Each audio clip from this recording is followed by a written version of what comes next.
रायगड जिल्ह्यात सलग 2 दिवस ढगफुटीप्रमाणे मुसळधार पाऊस कोसळतोय।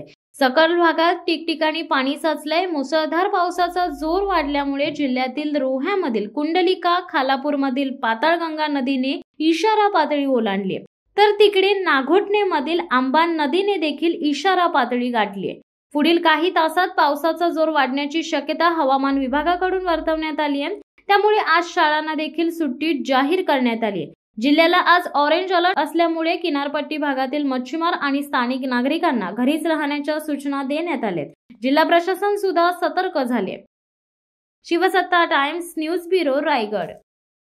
दे धडक बेधडक वृत्त देणाऱ्या आपल्या शिवसत्ता टाइम्स न्यूज चॅनलला लाल बटन दाबून सबस्क्राईब करा आणि बेल आयकॉनला क्लिक करायला विसरू नका।